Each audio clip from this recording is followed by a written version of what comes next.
Amen. God bless you po sa ating beloved co-preacher, Brother Paul. Tayo po muna ay manalangin, mga minamahal. Taas po natin ating mga kamay. Opo, dakilat mapagpala, mang banal, Diyos na makapangyarihan sa lahat.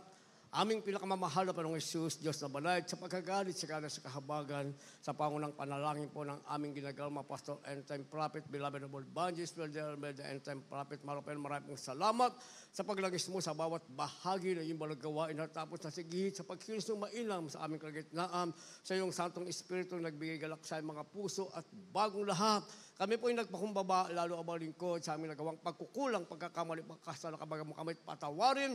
Lubos-labis po kami nagsisi sa aking mga labi, Lord God. Ikaw po maglagay, makataga, dabag pagkasin. Ikaw po aking nasahan, buksang pangunawa, kaisipan ng bawat kinig. Patuloy mo kaming samahan ng iyong kapangyarihan. Sa pangalan ni Jesus, unbelief and doubt, Satan cast out, be bound into hell, and be dead forever in the name of our dearest Jesus we pray. Amen and amen. Everybody say, praise the Lord. Una tigit sa lahat, ang pinakamataas na pagpupulit pasalamat, kalwalhatian at kadakilaan ay tangi lamang sa ating Diyos na buhay at makapangyarihan walang iba sa ating pinakamamahal na Panginoong Jesucristo. Ako po'y nagpabot ng dobling paggalang sa ating pong beloved noble evangelist, Willie Almeida, the end time prophet of our loving God. Ganyan din po sa ating beloved Honorable Assistant Pastor, our beloved Mama Dear, at hindi po natin malilimutan ang kanilang mga turo at aral na iniwan sa atin. Ako po'y nagpabot ng paggalang pagbati sa mga beloved children ng ating beloved parents in the Lord. At magandang hapon po sa inyo lahat, sa ating pinagpalang baguhan, at sa lahat ng ating viewers sa ating pong live webcast. Ating tatalakayin, pamagatan natin, Nobody but God. Pakilagay po sa ating monitor, pati ang ating mga subtitle kapag aking nabanggit. Nobody but God, sa Tagalog, walang iba, kundi ang Diyos. Basahin po natin ang ating teksto. Kindly po sa ating mga beloved Bible readers. In the book of Proverbs, chapter 16, verse 9, a man's heart deviseth his way, but the Lord directeth his steps. Verse 3, commit thy works unto the Lord, and thy thoughts shall be established. Verse 7, when a man's ways please the Lord, he maketh even his enemies to be at peace with him. God bless you po. Kindly sa Tagalog. Kawikaan Kapitulo 16, versikulo 9, 3 at 7. Ang puso ng tao ay kumakatha ng kanyang lakad, ngunit ang Panginoon ang nagtutuwid sa kanyang mga hakbang. Iukol mo sa Panginoon ang iyong mga gawa, at ang iyong mga panukala ay matatatag. Dito po sa 7, pagka ang mga lakad ng tao ay nagpapalugod sa Panginoon, kanyang tinitiwasay sa Kanya, pati ang kanyang mga kaaway. Amen. Praise the Lord. Amen. Palakpakan muna natin ng sabay-sabay na palakpak ang ating mahal na Panginoon at lahat magsabi ng praise the Lord. Ang ating mabait na Diyos sa langit ang magpala ng kanyang banal na salita. Nobody but God, walang iba kundi ang Diyos. Sa ating titulo, ang ibig sabihin ito, mga minamahal, wala nang ibang pwede pang asahan. Wala nang ibang pwedeng lapitan. Walang pwedeng tumulong o magbigay ng lahat ng ating pangailangan. Nobody but God. Walang iba kundi ang ating mahal na Panginoon. Dahil maraming taong sinisisi pa ang Diyos, mga minamahal, sa kanilang hindi magandang kalagayan. Pero hindi kasi nila naunawaan, mga minamahal, higit sa lahat, ang kailangan ng tao ay walang iba kundi ang ating pinakamamahal na Panginoong Jesucristo. Kung mabubuhay ka sa iyong sarili, mabubuhay ka. Pero hindi mo makakamtan ang gusto mo dahil nabubuhay ka sa iyong sarili. Pero kung mabubuhay kang kasama mo ang Panginoon, dumating man ang hindi magandang bagay, kasama mo ang Panginoon dahil walang iba kundi ang Diyos, Diyos pa rin ang magtatanggol sa iyo. Kaya sabi ng ating nabasa, verse 9, ang puso ng tao ay kumatha ng kanyang lakad, ngunit ang Panginoon ang magtutuwid ng kanyang mga hakbang. Yung kasi ang naturalesa ng tao, mga minamahal. Yung nature ng tao, kumatha ng maraming bagay. Mag-iisip siya para sa kanyang sarili, mga minamahal. Ipoprovide niya kanyang pangailangan niya sa kanyang sarili, sa kanyang pamilya, sa kanyang sariling pamamaraan. Kumakatha ang tao ng maraming bagay. Kaya paulit-ulit ko nang sinabi, mga minamahal, ang mundo ay nilikha ng Diyos para sa tao. Pero ang taong nilikha ng Diyos para sa mundo ay nag-iisipan ng another mundo, mga minamahal. Kaya nga ang Jupiter ay napuntahan, ang Mars ay napuntahan, mga minamahal, at iba pa. Venus, mga minamahal, napuntahan dahil naghahanap sila, mga minamahal, ng another Earth na overpopulated na ang planet Earth, kinakailangan merong paglagyan ang tao, mga minamahal. Gayong hindi nila naunawaan, mga minamahal, kaya nga polluted na ang makasalanang sanlibutan ito dahil pagkatapos ng lumang daigdig na ito, isang makasalanang daigdig ay merong isang bagong langit at bagong lupa na ang lumikha nito ang ating pinakamamahal na Panginoong Jesucristo. Hindi na ito yung unang nilikha, mga minamahal. Ito na yung tinatawag na ipinangako ng Diyos na bagong langit at bagong lupa. Ano ang buhay na meron sa isang bagong langit at sa bagong lupa? Sabi ng banal na kasulatan, malaki ang pagkakaiba niya sa lumang langit at lumang lupa. Sa ilalim ng langit, sa ibabaw ng lupa, ang tao ay nasa kasalatan, nasa pagkapahamak, nasa kakulangan, nasa kamatayan. May karamdaman, nasa kalungkutan. Pero sa isang bagong langit at bagong lupa, ang sabi ng banal na kasulatan, anuman ang meron sa lumang langit at lupa, yung isang bagong langit at lupa, ang lahat ay malilimutan sapagkat doon ang kasama mo na ang Diyos na walang iba kundi ang ating pinakamamahal na Panginoong Jesucristo. Yung naranasan mo rito sa isang bagong langit at bagong lupa, hindi mo na mararanasan pa. Kaya sabi ng ating nabasa, ngunit ang Panginoon ang nagtutuwid ng kanyang mga hakbang. Kaya pag tinuwid ng Diyos ang hakbang mo, pabayaan mong maging tuwid ang iyong hakbang para mailagay ka sa tinatawag na right way going to heaven. Hindi yung tinatawag na way going to perdition. Yan, sabi ng verse 3, iukol mo sa Panginoon ang iyong magawa at ang iyong panukala ay matatatag. Kung meron kang gagawin, palagi mong isipin, nobody but God. Walang iba kundi ang Diyos. Bago ka gumawa, iukol mo ang gagawin mo sa Panginoon. Ang ibig sabihin, isangguni mo sa mahal na Panginoon para maging sigurado na ang gagawin mo ay walang kabiguan sa simula at saka huli-hulihan ang nasa iyo ay tagumpay na ipinapangako ng ating mahal na Panginoon. Sabi ng verse 7, pagka ang malakad ng tao ay nakapagpalugod sa Panginoon, kanyang tinitiwasay sa Kanya, pati ang kanyang mga kaaway. Yun palang kahuli-hulihan itong sinasabi, mga minamahal. Pag lumakad ka na ang lakad mo ay nakalugod sa Panginoon dahil wala kang iniisip na wala ng iba kundi ang Diyos. Kaya lalakad ka, hindi palugdan ng sarili mo, hindi palugdan ang sino man, hindi palugdan ang tao, ipakitang kung sino ka, lumalakad kang ayon sa Panginoon. Sabi ng ating nabasa sa last praise, pati yung kaaway mo, yung nag-iisip ng masama sa'yo, pati si Satanas, sabi ng ating nabasa, nagiging tiwasay dahil ang lakad mo ay nakalulugod sa ating pinakamamahal na Panginoong Jesucristo.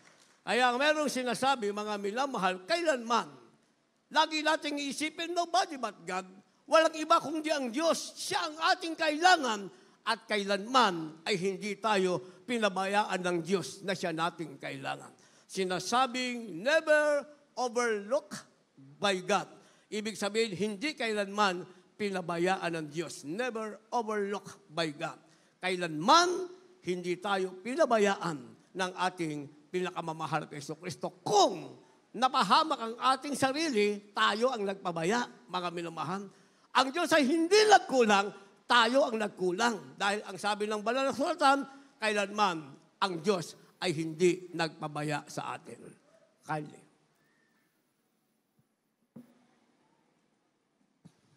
In the book of Psalm chapter 139, verses 1 up to 4.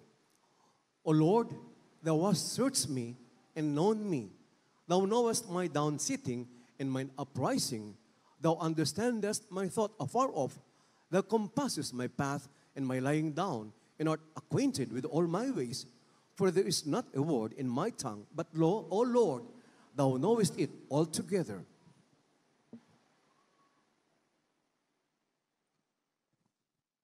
Dito po sa Aklat ng Mga Awit, Kapitulo 139, ang talatay 1 hanggang 4. O Panginoon, iyong siniyasat ako at nakilala ako. Iyong nakikilala ang aking pag-upo at ang aking pagtindig. Iyong nauunawa ang aking pag-iisip sa malayo. Iyong siniyasat ang aking landas at ang aking higaan, at iyong kilala ang lahat kong mga lakad. Sapagkat wala pa ang salita sa aking dila, ngunit narito, O Panginoon, natatalastas mo ng buo. Amen. Palakpakan po natin ang ating mahal na Panginoon. Sabay-sabay muna tayong pumalakpak. Lahat magsabi ng praise the Lord. Nobody but God, walang iba kundi ang Diyos. Dahil ang Diyos na ating pinaglilingkuran, ang ating pinakamamahal na Panginoong si Kristo, kailanman ay hindi tayo pinabayaan. Sinasabing never overlooked by God. Sabi ng ating nabasa, bakit sinasabi ng banal na kasulatan na hindi tayo kailanman pinabayaan ng Diyos? Ang sabi ng verse 1, mga minamahal, O Panginoon, iyong siniyasat ako at nakilala ako. Unang bagay, hindi tayo pinabayaan ng Diyos dahil kilala tayo ng ating mahal na Panginoon. Sa banal na kasulatan, sinasabing nakikilala ng Diyos ang kanyang mga tupa at dinidinig ng kanyang tupa ang kanyang tinig. Kaya nakikilala tayo ng mahal na Panginoon. Alam niya na tayo'y kanyang anak. Alam niya, tayo ang pinangakuan niya ng kasaganahan, ng pag-iingat, ng proteksyon, at ng buhay na walang hanggan. Kaya sabi ng ating nabasa, hindi ka pinabayaan ng Diyos dahil nakikilala ka ng Panginoon. Ang tanong, kinikilala mo ba ang Panginoon? Yung kasi ang tanong doon, mga minamahal, kilala ka ng Panginoon, hindi ka niya pababayaan. Pero ang tanong, kinikilala mo ba ang Panginoon? O kinikilala mo lang siya kasi may pangailangan ka ngayon? Napakaraming pinagpala. Meron nga akong hinahanap na isang pamilyang pinagpala. Isipin mo, magpapakamatay na lang, mga minamahal.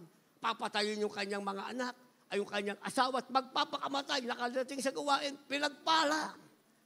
Naging manager, hinahanap ko nga kung nasaan na ngayon, mga minamahal. Sabi ko doon sa ating kasama nagbungan, nasaan na? Ay napunta sa iba. Samantalang nasa katotohanan ka na, kilala ka na ng Diyos. Iiwanan mo pa ang Diyos na nakakilala sa'yo? Nakilala ka ng Diyos. Hindi ka pababayaan ng ating mahal na Panginoon. Ang tanong, baka ikaw ang magpabaya sa ating mahal na Panginoon. Pangalawa, ang sabi ng verse 2, iyong nakilala ang pag-upo at ang aking pagtindig at iyong pinaunawa ang aking pag-iisip sa malayo. Isipin nyo, mga minamahal, pati pagtayo natin, pati pag-upo, yung ginagawa natin dyan, tatayo ka, uupo ka, luluhod ka.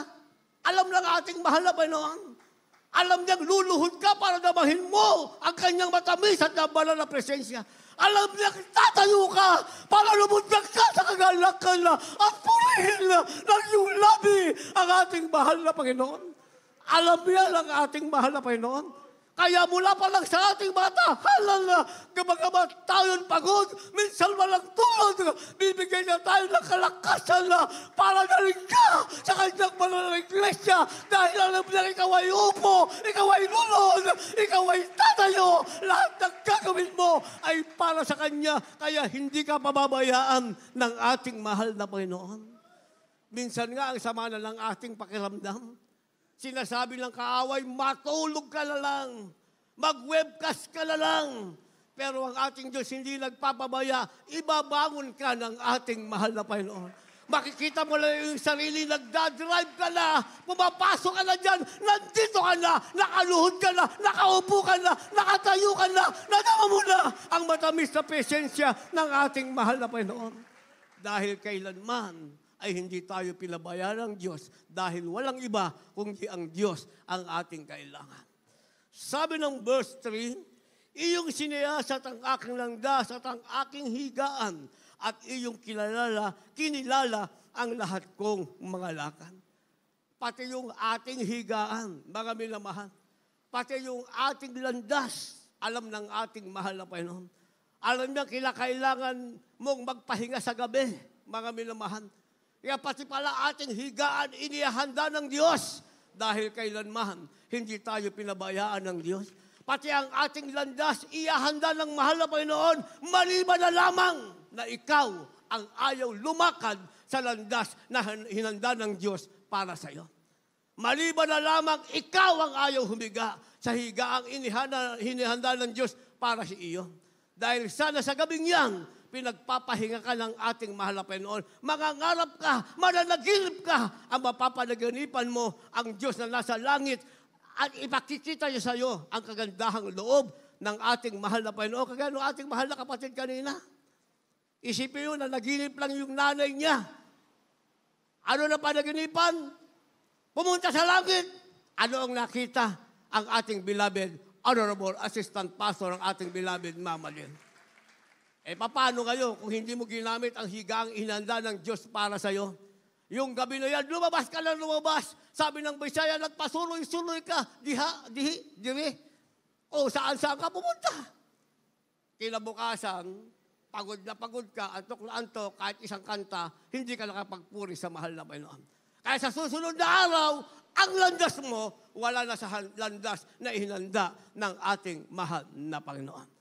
Kaya ang ating Diyos hindi nagpapabaya, maging ang ating higaan, ang ating landas, inihanda ng ating mahal na Panginoon. Sabi ng verse 4, sapagkat wala pa ang salita sa ating dila, ngunit narito, O Panginoon, natalatlas mo ng buo. Ibig salita, wala pa sa dila natin. Nag-iisip pa lang tayo, mahal na Panginoon. Nag-iisip pa, ano kaya hingin ko sa mahal na Panginoon? Sabi na ating labasa, wala pa ang salita sa ating dila, talastas na ng Diyos sa langit, ng ating mabait na Diyos sa langit, ano ang ating pangailangan? Nag-iisip pa lang tayo, ano kaya hihingin ko? Kotse, bahay? Bakit kaya ang mga Kristiyano mahilig humingi? Kotse, bahay? Hindi ba? Sabi, may bahay na tayo sa langit. Minsan, mahal na Panginoon, pagilingin mo ako. Pero ako sa totoo lang, kaya ako sinasabi sa inyo, based on my own personal experience, kahit kailan hindi ko hiningin, pagalingin ako sa ketong ko. Kasi nung ako'y dumalo sa gawain lang, hiningi ko sa mahal na Panginoon, patawarin ang kasalanan ko. Kaya nung pumunta ako sa harapan, ako'y ipinalangin sa pangunang panalangin ng ating mahal na magulang sa Panginoon, napatawad yung aking kasalanan. Bagong dalawa ko pagbukas ko ng jacket ko, wala na ang ketong 1999 hanggang ngayon, 37 years na sa September, hanggang langit, wala ng ketong na bumalik. Bakit? Sabi ng ating nabasa, hindi tayo pinabayaan ng Diyos, ang salita, bago bigkasin ng labi mo, dinidinig ka na ng ating mahal na Panginoon.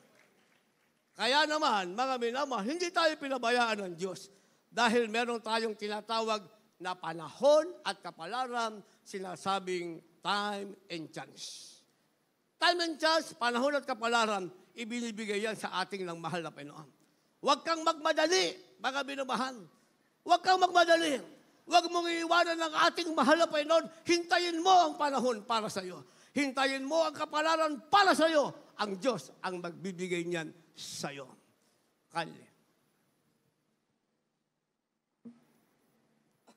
In the book of Ecclesiastes chapter 9, verse 11, I returned and saw under the sun that the race is not to the swift, nor the battle to the strong, neither yet bread to the wise, nor yet riches to men of understanding, nor yet favor to men of skill, but time and chance happeneth to them all. Verse 10, whatsoever thy hand findeth to do, do it with thy might, for there is no work, no device, no knowledge, nor wisdom in the grave whither thou goest.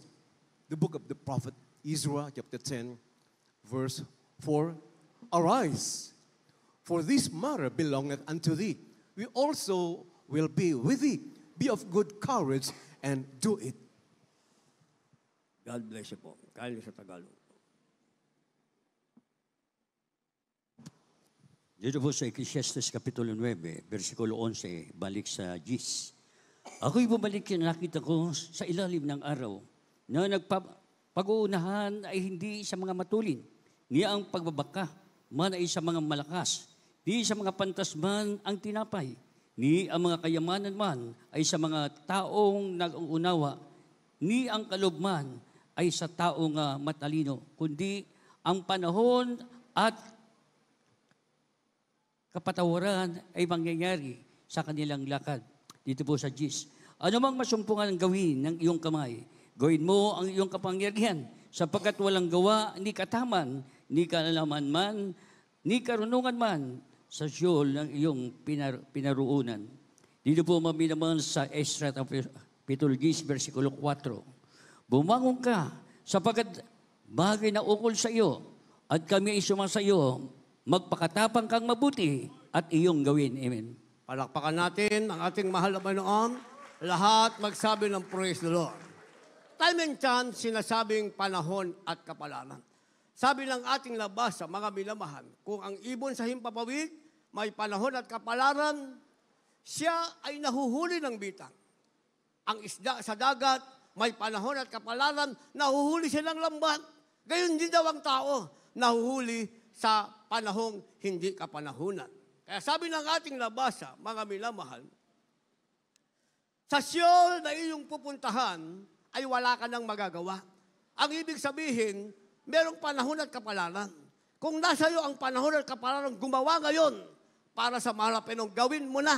Dahil kung hindi mo magawa at pumunta ka sa impyerno, sinasabing sure o hell, ang sabi, doon, wala ka ng kapangyarihan pa para gumawa para sa mahal na Panginoon. Kaya ang sabi ng ating nabasa sa verse 10, sapagkat walang gawa ni kathaman, ni kaalaman man, at karunungan man sa Siyon na iyong pupuntahan. Anumang masumpungan ng iyong kamay, ay gawin mo ng iyong kapangyarihan. Palakpakan muna natin ang ating mahal na Panginoon. At kung may gagawin ng iyong kamay para sa mahal na Panginoon, gawin mo yan. Huwag ka mandaya ng kapwa mo. Huwag ka mandaya ng kapwa mo Kristiyano. Kahit sa sanlibutan. Dahil gumagawa ka na may kapangyarihan for the glory of God, hindi para sa iyong sarili. Dahil pag hindi mo ginawa ang tamang panahon, ginawa ng tama yan sa panahon na ngayon, na yan ang kapalaran mong gumawa ang iyong kamay, sabi, pag itinapo ka sa Siyol, wala ka nang magagawa pa. Darating sa iyo ang panahon at kapalarang hindi mo inaasahan, para ka lang ibon at para ka lang dagat. Kaya sa buhay Kristiyano, mga minamahal, meron tinatawag na pagbagsak. Ibig sabihin, sinubok minsan ng Diyos ng ating pananampalataya. Pinahintulutan lang mahal na Panginoon ng iyong pagbagsak, pero hindi ka mapapasubasob. Ang iyong pagbagsak ay hindi ka bubulusok sa impyerno. Dahil walang iba kundi ang Diyos.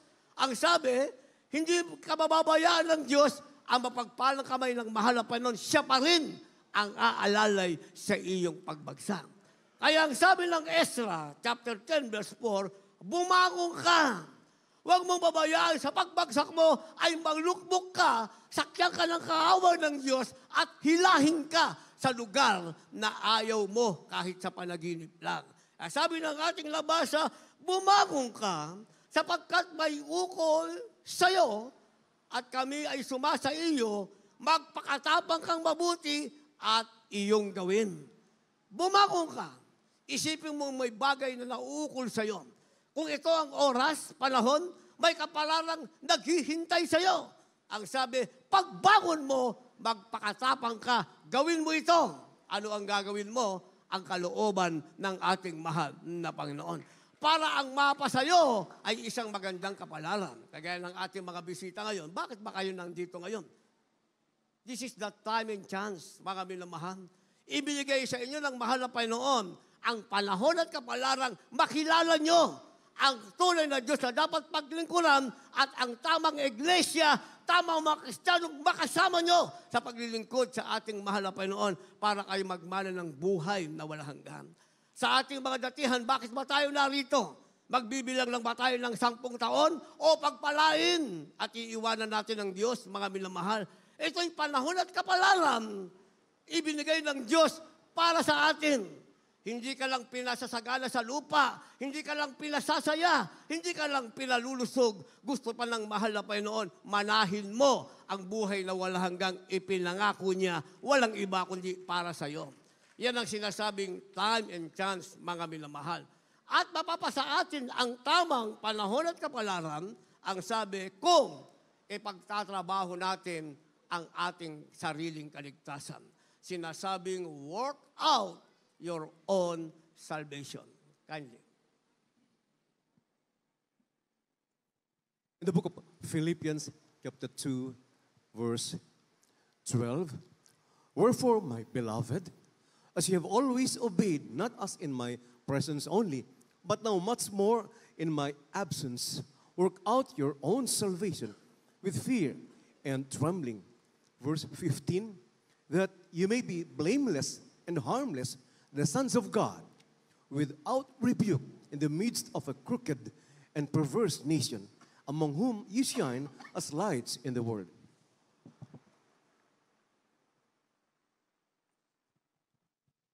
Dito po sa Aklat ng Pilipos, Kapitulo 2, ang talatay 12 at 15. Kaya nga mga minamahal ko, kung paano ang inyong laging pagsunod, na hindi lamang sa harapan ko, kundi bagkus pa ngayong ako'y wala, ay lubusin ninyo ang gawain ng inyong sariling pagkaligtas na may takot at panginginig. Upang kayo'y maging walang sala, at walang malay, mga anak ng Diyos na walang dungis sa gitna ng isang lahing liko at masama. Nasa gitna nila'y lumiliwanag kayong tulad sa mga ilaw sa sanlibutan. Amen. Palakpakan natin ang ating mahal na Panginoon. Lahat magsabi ng praise the Lord. Work out your own salvation. Yung own, bigyan natin ng diin, mga minamahal. Ibig sabihin, sarili mo yan. Ang paglilingkod sa Diyos, hindi yan barkadahan, mga minamahal. Lahat magsabi ng praise the Lord. Hindi barkadahan. Ang paglilingkod sa Diyos, individual. Ibig sabihin, sarili mo, bitbitin mo, paglingkuran mo ang ating malapayon sa iyong sarili. Hindi ka naglilingkod sa Diyos dahil meron kang mga kasama, meron kang barkada, mga minamahal. Hindi ka naglilingkod sa mahal na sa ganung paraan. Sabi ng ating labasan, kaya nga, minamahal ko kung paano sa inyong laging pagsunod na hindi lamang sa harapan ko, kundi bagkos pa ngayon ako'y wala. Ang ibig sabihin, may nakakakita o walang nakakakita, nasa harapan ka na nakakakita o nasa talikuran ka na nakakakita, sabi ng last phrase, mga minamahal, ipagtrabaho mo ang iyong sariling kaligtasan ng may takot at pangingining. Kaya nga ang paglilingkod sa Diyos, hindi dahil may nakakita, meron kang kasama, mga minamahal. Kaya ganun ng Youth Bible Study sa pastoral kahapon, kasakabagan ng ating mahal na Panginoon sa pangunang palang ating beloved Honorable Perez Lord, bless na bless ako. Puro kabataan yun, mga minamahal. Grabe ang moving ng Holy Spirit. Doon sa loob ng ating pastoral house, tuwan-tuwa yung aking puso. Alam niyo, pinangangambahan ko pag natapos na yon. Kasi maghihiwa-hiwalay na kami. Ako, diretso ako sa bahay namin. Ang pinangangambahan ko, itong mga kabataan natin. Baka kung saan mapunta. Kaya sinama natin ito sa ating preaching, mga minamahal. Kung ang kasama mo ay lumilihis, muna tayo umuwi, dito muna tayo dumaan. Pabayaan mo siya. Ikaw, ipagtrabaho mo ang iyong sariling kaligtasan, may takot at pangingin.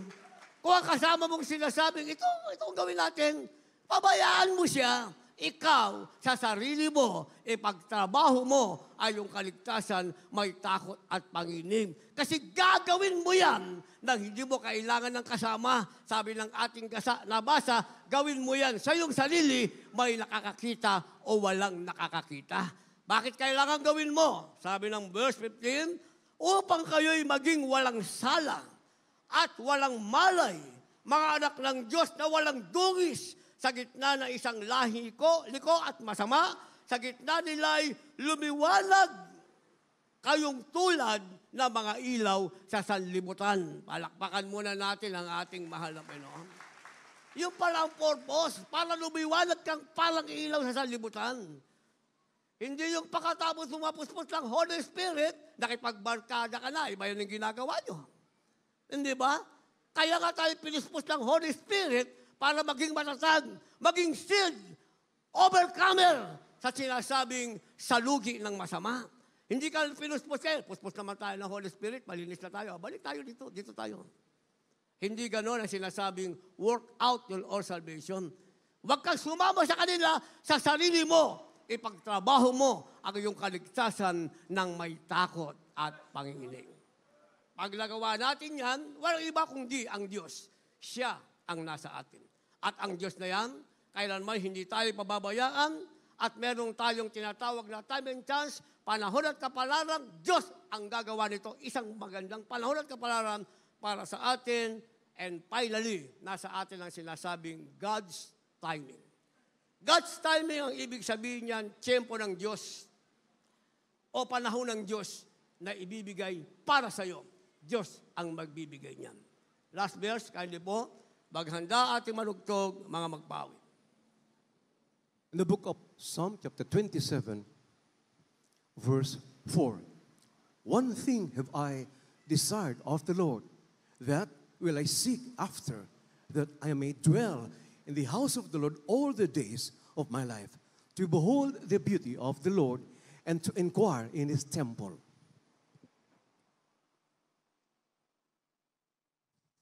Awit Kapitulo 27, versikulo 4. Isang bagay ang hiningi ko sa Panginoon, na aking hahanapin, na ako'y makakatahan sa bahay ng Panginoon, lahat ng mga kaarawan ng aking buhay, upang malasin ang kagandahan ng Panginoon, at mag-usisa sa kanyang templo. Amen. Palakpakan natin ang ating malapay. Huling talata na, pumalakpak tayo ng may galang, palakpak na sabay-sabay na may pasasalamat, at lahat magsabi ng praise the Lord.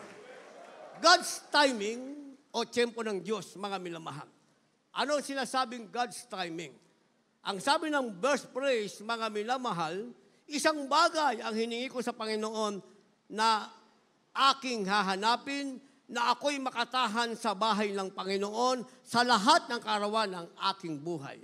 God's timing, yung tiyempo ng Diyos ibibigay sa iyo. Ang sabi, tatahan ka sa bahay ng Panginoon. Hanggang kailan? Sa lahat ng kaarawan ng iyong buhay. Yang God's timing, yung tiyempo ng Diyos, ibinigay yan sa iyo. Maraming dapat pagbigyan, pero sa iyo ibinigay. Isa ka sa tatahan, sa tahanan ng Diyos sa lahat ng kaarawan ng iyong buhay. Sa lupang ito, nasa presensya ka ng Diyos, sa langit, nasa bahay ka ng ating mahal na Panginoon. Last praise, sabi ng ating nabasa, mga minamahal, upang malasin ang kagandahan ng Panginoon at mag-usisa sa kanyang templo. Ang iyong mamamalas, templo ng Diyos, ipamamalas sa iyo, ang sabi, ang kagandahan ng Diyos. At ang sabi, mag-uusisa ka sa banal na templo. Yung laging ipinangako ng Diyos, gagala ka, payapa, wala kang pangamba. Sabi ng banal na kasulatan, mga minamahal, sa langit, wala ka ng takot, wala ka ng sakit, wala ka ng kalungkutan. Ang lalakaran mo, hindi alabok, hindi asfalto, ginto, mga minamahal. Ang kakainin mo, prutas, ang bungay iba't iba, kada buwan, mga minamahal, at ang dahon nito ay nagpapagaling. Kaya nga, ang pangarap mo, ang tungpak na katuparan, ay nasa langit, nasa piling ng ating mahal na Panginoon. Nobody but God, walang iba kundi ang Diyos. Siya ang magbibigay sa atin ng lahat ng yan. Tayong lahat ay tumayo.